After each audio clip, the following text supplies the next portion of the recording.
The Falcons should have no problem integrating new playmakers Matt Judon and Justin Simmons into their defense before we reach week 1.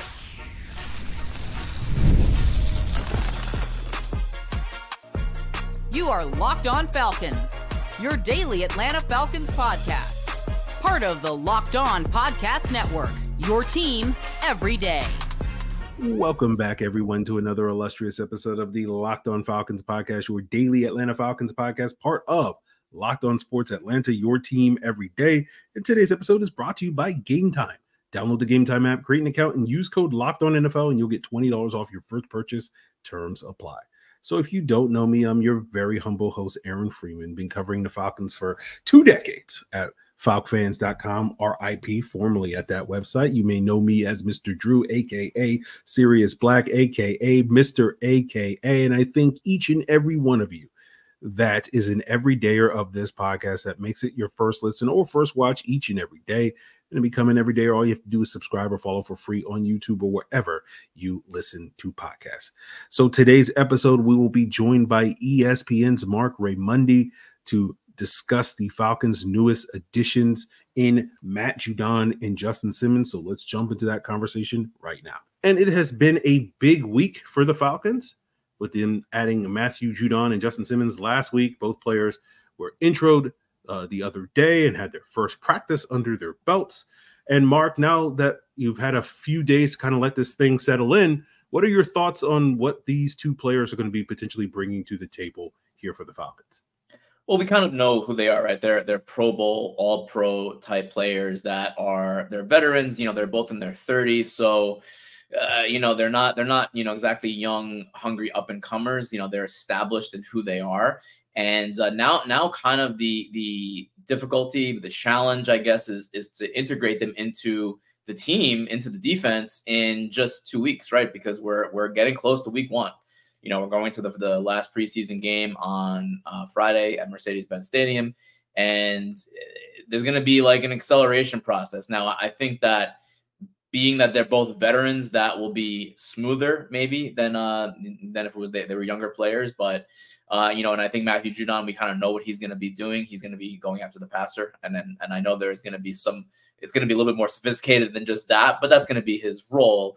I think maybe with Justin Simmons, there's going to be a little bit of a slower ramp up, just because also he hasn't been practicing so far this offseason in training camp. Judon was practicing with the New England Patriots. He did some joint practices, so he's pretty much ready to go as far as a physical standpoint. I think Simmons is going to take a little bit longer, so I'm not sure when we're going to see Justin Simmons in practice. Maybe not until next week, or maybe even the first of the week 1 practices in 2 weeks. We'll see. But look, impact players, Pro Bowl caliber players, playmakers. Justin Simmons has 9 interceptions in the last 2 seasons. He led the league in 2022 with 6 interceptions. Matthew Judon had 15.5 sacks 2 seasons ago. Of course, he missed most of last season with a torn bicep, but we're talking about guys that make plays on defense, and that was kind of what was sorely missing from that defense just about 8 days ago. So it's definitely a big 2 big gets for the Falcons, and I think the Falcons fans should be pretty excited about that. Now, you sort of mentioned sort of an acclimation or ramp up period. Any concern on your end that these guys, will be limited come week 1 when the Falcons face the Steelers? It sounds like you don't think that's going to be a concern for Judon, but is that a possibility that the Falcons may not necessarily be able to fully deploy Justin Simmons by that point? I think it remains to be seen. I think, and I asked Raheem Morris that yesterday on Monday, and he said again, veterans, and it's not going to take them a long time to get up to speed on certain stuff. Judon was already practicing a little bit. He got a few reps with the first team defense on Monday, so that's a really good sign, because if he's already doing that on pretty much day 1, as far as practice, he should be ready to go in 2 weeks for week 1. Simmons, again, he's been working out in the offseason. He looks like he's in great shape, but I mean, football shape and cosmetic shape are 2 different things, right? So we'll see where he's at in the next 10 days or so, and I think they'll probably go from there. But I don't sense a ton of worry in Flowery Branch about either one of those guys. And look, again, it's like these guys are playmakers, they're veterans, and that defense had a lot of question marks coming to training camp, and a few guys have shown out, and a few guys look like they were going to make an impact this year. But when you add 2 Pro Bowl caliber players like those guys, playmakers, guys that fill up the stat sheets on defense, it's a win. Absolutely. So I want to talk more about how these 2 additions can elevate the Falcons roster and defense this upcoming season, and sort of what the expectation should be. And we'll get into that with Marc Raimondi here of ESPN as we continue today's Locked on Falcons. So, guys, you've heard me talk a lot about FanDuel, America's #1 sportsbook, and now there's something a little different for you, because now through September 22nd, all FanDuel customers can bet $5 and get a 3-free-week trial of NFL Sunday Ticket from YouTube and YouTube TV. And then with that YouTube TV base plan, you'll be able to watch every regular season Sunday afternoon out-of-market game. All you need is a Google account and a current form of payment, and you can cancel anytime. Just visit FanDuel.com/lockedon to download America's #1 sportsbook. And while you're there, why not check out the upcoming lines for the upcoming NFL season, where the Falcons are favored by 3 points over the Pittsburgh Steelers in week 1. Or maybe you want to check out what's going on with college football with the season just around the corner. Georgia's the overwhelming favorite to win the national title, but that line is likely to change, plus 280 in the coming days. So visit FanDuel to download America's #1 sportsbook. So here with Marc Raimondi of ESPN talking about the Atlanta Falcons' latest additions. But before we get into further that conversation, I want to plug the Locked On Fantasy Football podcast, where you guys can get insights into who's going to help you win your league this season. It's all part of Locked On Podcast Network, your team every day. So, Marc, as you mentioned, these are 2 playmakers that are, needed for the Falcons defense. And I'm curious, now that they've added these 2 guys, how does this sort of change your expectations for the Falcons in this upcoming 2024 season? Now, for me personally, before these moves, I kind of thought the Falcons certainly had a chance to make the playoffs, but I didn't think were the sort of overwhelming favorites in the NFC South that maybe others have put them in simply by adding Kirk Cousins, because I don't think Kirk Cousins alone makes you a playoff team, evidenced by the fact that his teams have only made the playoffs 3 times in the 9 years that he has been a starting quarterback. And that's not meant to be a knock on Kirk Cousins, but it's a team sport after all, which is kind of the point where so much focus is on the quarterback and not on the team. But I'm curious, with that being said, where do you think the Falcons were before these moves in terms of expectations heading into 2024, and where do you feel like they are now after these moves? Yeah, and I think before these things happened, they were the favorites, like you said, to win the NFC South. Maybe not the overwhelming favorites, but if you just look at the landscape of the division, it's not the best division in the NFL, for being honest. So I think that with what the Falcons did in the offseason and the pieces that were already here, the Drake Londons, the Bijan Robinsons, the Kyle Pitts, you're figuring that, you're projecting that if Kirk Cousins is throwing them the ball, they're going to have, or handing them the ball, they're going to have better seasons. It should be a more potent offense that the Falcons have had, over the last few years, maybe since, 2017 or that time period. So that's something that I think, was already going to happen, or at least potentially, right? We don't know yet. It's on paper, it looks good, and the offenses look pretty good so far in practice for the most part. So that was already in place. And I think there was already positivity about the team because of that. But to me, the defense was really, there were considerable holes in that defense, and there were, not that there are bad players, but they were missing kind of those star impact players, the ones who force turnovers and the ones who get sacks and the ones who, really kind of take a defense from being, average to above average to, good or great. And they did fill those spots, and with Judon and Simmons, and what that means is it still remains to be seen, of course, but I do think that it's an improvement. It has to be, right? It has to be an improvement, especially in the pass rush, to me. So, looking at the team and just the history of the Falcons for the last, almost decade, the pass rush, as you know, Aaron, has been a really weak point, and if you're not getting to the quarterback, it makes the defense overall worse, right? It makes the secondary worse. It makes everybody worse. It makes the run defense worse because that's just a hole. That's just an important part of the defense that is not being fulfilled. And that was the Falcons. That was the Falcons for the last several seasons. The last 5 seasons, 23 fewer sacks than any team in the NFL. I mean, that is a glaring weakness. And I'm not saying Matthew Judon is going to fill that all by himself. No, that's of course that's a pipe dream. Of course, it's gonna take more than that. So you're gonna need a breakout season from Arnold Ebiketie as well, or Lorenzo Carter, someone like that is gonna need to also step up. But having Matthew Judon helps them. It helps a Grady Jarrett, it helps David Onyemata, it helps guys like that on the line, on the edge, because he's gonna be a force. If he returns to form, and there's no reason to believe that he won't.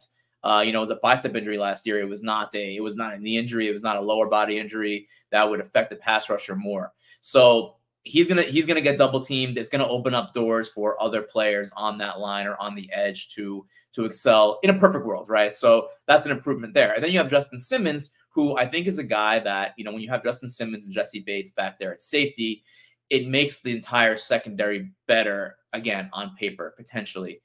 It makes AJ Terrell better, and AJ Terrell is kind of in need to me of a big season. It's his contract year. He has nothing right now for 2025. Hasn't had an interception in the last couple of seasons, so I think it makes him better. And the CB2, whether it's Mike, I think it's Mike Hughes right now. Clark Phillips III has played pretty well in practice. I think that those are both pretty solid players.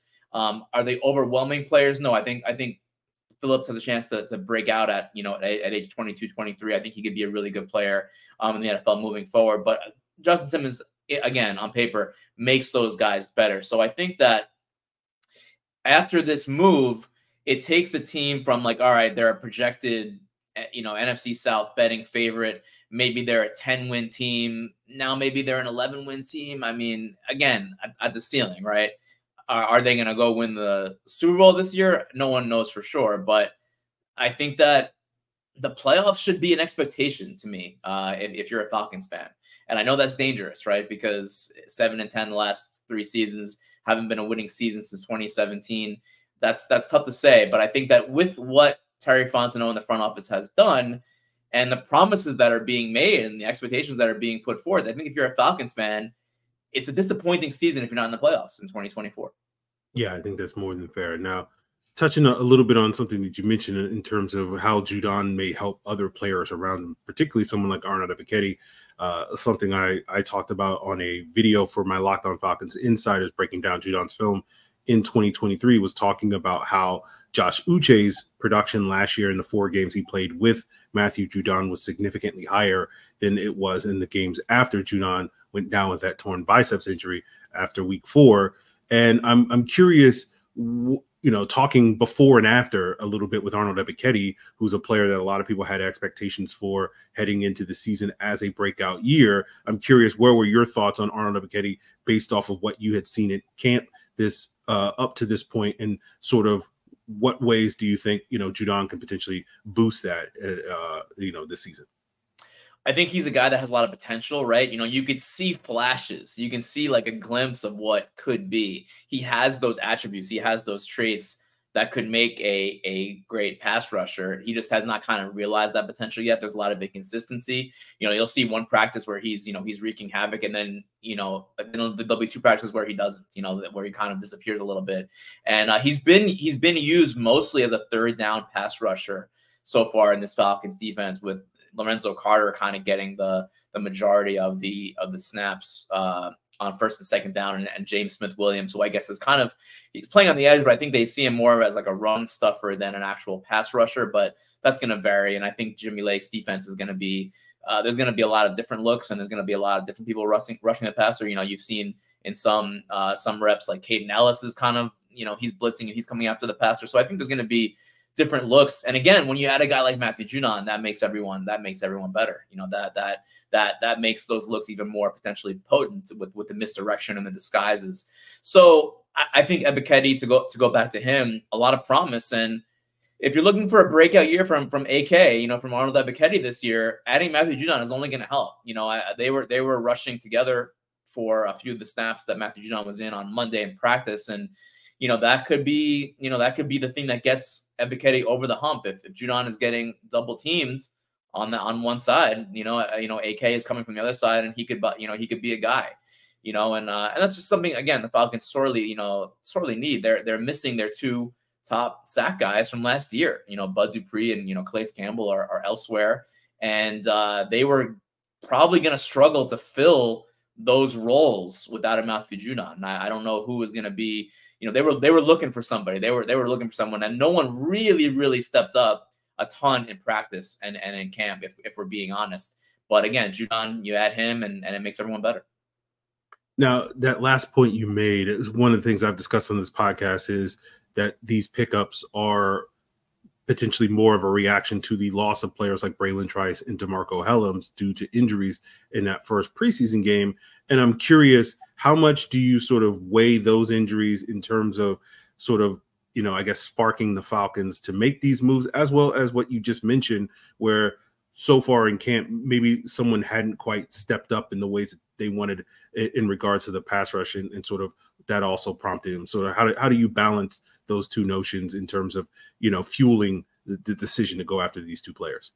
You could see Braylon Trice getting better and better in camp, making more of an impact as camp was going on. And that's why that injury was just so brutal for the Falcons. And I don't want to say that it necessitated the move to get Judon, but I don't think it hurt that. I think that was certainly part of the impetus to want to go get a guy like Judon, as you lose Trice. And he was a guy that, as far as pure pass rusher, he was one of the best guys on the team. It was looking like he could be. Again, it's hard to take too much from practice in the preseason, but he was certainly a guy that was projected to be a big part of that pass rush in 2024 with Ebiketie, with Lorenzo Carter, with even like a guy like Damon Harris.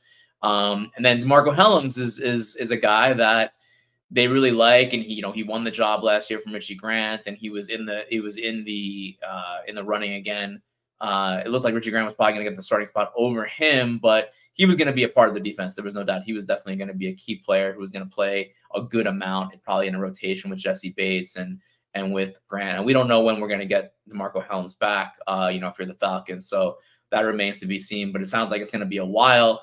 And you had someone like Justin Simmons again, who, he's established. He is a ball hawk. He is a playmaker back there. And you put him with Jesse Bates, and it's like, how can you not be excited about that kind of that 1-2 punch at safety? Because, it's like that could be the best safety combination right now in the entire National Football League. If they're both playing at their best, and there's no reason to believe that they won't. So certainly I think those injuries helped push Terry Fontenot to make those moves. But those were already needs. Those were especially pass rush. Those were already needs, even with Braylon Trice going down and DeMarco Hellams. So, it certainly probably pushed things, but they could have done that anyway. And it would have made the team better. And, it would have done the same type of things. But I think I don't think there was any desperation, Aaron, to do that. But I think it certainly helped push the front office to do that stuff. Yeah, I think that's fair. So we will wrap up today's episode picking Marc's brain on maybe some guys that have flown under the radar that he's been watching at camp over these last several weeks and months. And so we'll get into that as we wrap up today's Locked On Falcons. So, Falcon fans, are you ready for some football? If so, check out Game Time to see the best way to get tickets to Friday night's preseason matchup between the Falcons and Jaguars. Check the app. You can see tickets right now for as low as $13. You throw in a soda, a hot dog, maybe some nachos. You put together a pretty nice Friday night for just $20. Those all-in prices mean is what you see is what you get. You don't have to worry about hidden fees at checkouts. And then if you want to pick a better spot, maybe you throw in a couple of extra bucks to get a better view, right? We love Game Time for that reason, because they give us the panoramic view before we buy, so we can pick out the perfect spot to watch Taylor Heineke overthrow Casey Washington for the 5th time on Friday. So whether you're into football, baseball, other sports, comedy, music, theater, whatever event is near you, Game Time is taking the guesswork out of buying tickets. Download the Game Time app, create an account, and use code LOCKEDONNFL. And you'll get $20 off your first purchase. Terms apply. Again, create an account and redeem code LOCKEDONNFL. That's LOCKEDONNFL for $20 off. Download Game Time today. Last minute tickets, lowest price guaranteed. So, Marc, you've been to a lot of practices. We got final cuts coming up roughly a week from today. And I'm curious to see if there's someone that you thought has kind of flown under the radar that you think will have a chance to make this roster, or someone that, many were already expecting to make the roster, but, has quietly had a strong camp?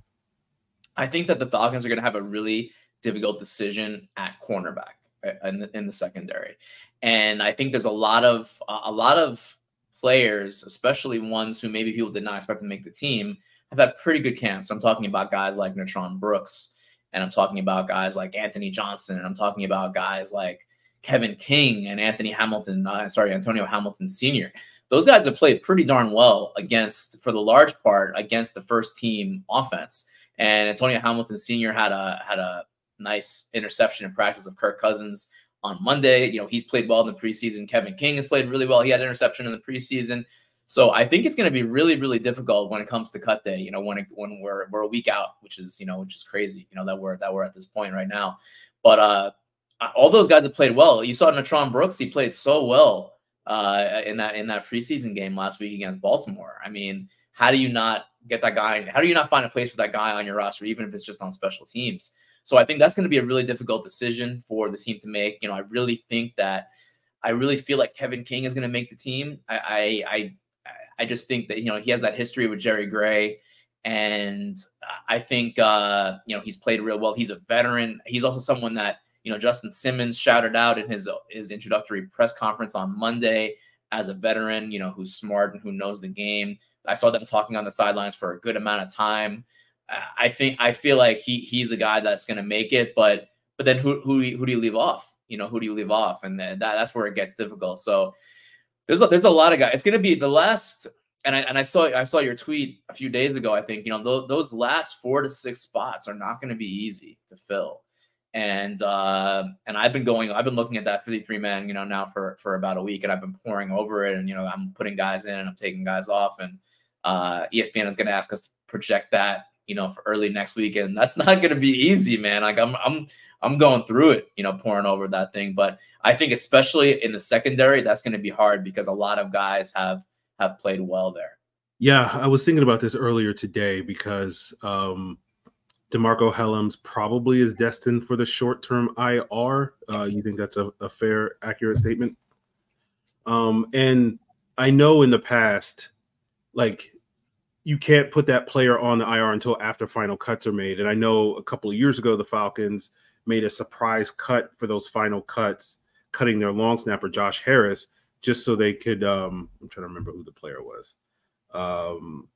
It was Josh Andrews, I think, the guard that they had to put him on short-term IR. And it was sort of an agreement with a veteran player that they would cut because the veterans don't go through waivers. And so they sort of had a handshake agreement of, we're going to cut you and bring you back after we put this player on IR. And I was looking over the Falcons roster, sort of like looking at candidates to be that sort of veteran player that they could just basically go up to, cut that player and say, hey, we're going to bring you back. We just need, in a day or so.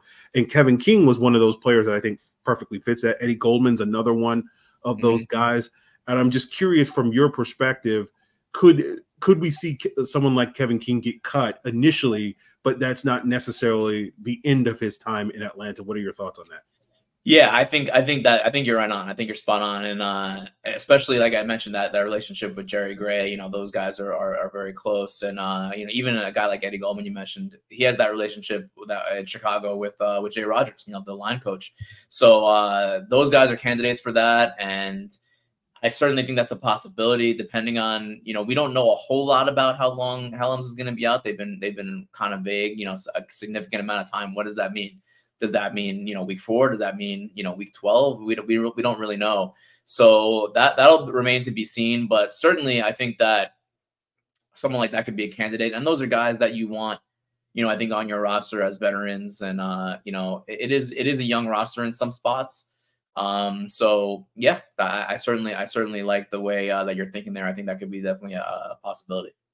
Yeah, I think that's going to make, sort of projecting the 53-man roster a little bit more difficult, because there may be some maneuvering that will be happening, and we'll be like, why did they cut this guy? And it's like, oh, they're going to bring him back, and that sort of thing. So just want to give people a heads up that may be a talking point at the beginning of next week when we get to those final cuts. But Marc, I really appreciate you joining me on today's episode. Let the people know some of the stuff that you're planning on writing up over the next couple of days and weeks as we get geared up for this 2024 regular season.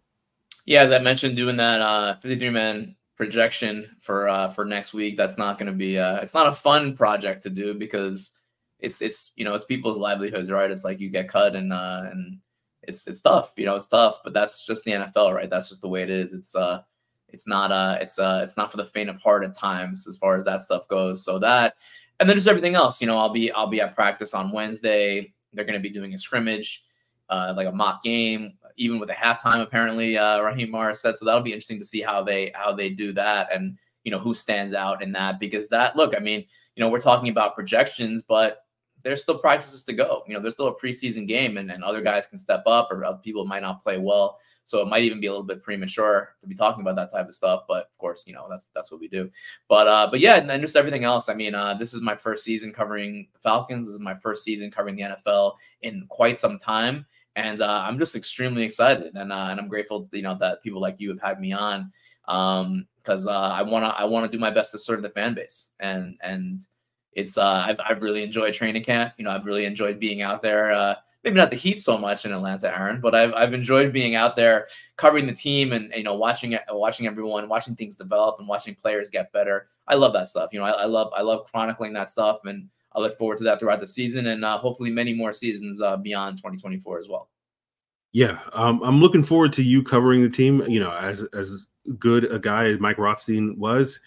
The trend of him. I'm just kidding. Mike Rothstein is a good friend of mine and has been for years, even before this transition took place. He and I have been close friends. Well, what I was going to say is like him covering the Falcons. The Falcons missed the playoffs. He covered the Lions before that. The Lions never made the playoffs during this time. So I'm just going to assume that Mike was the problem. And now that you're here covering the team, good things are due for the Atlanta Falcons. He owns that, by the way. He understands how that works. He even told me, he was like, you're going to come in and they're going to be good.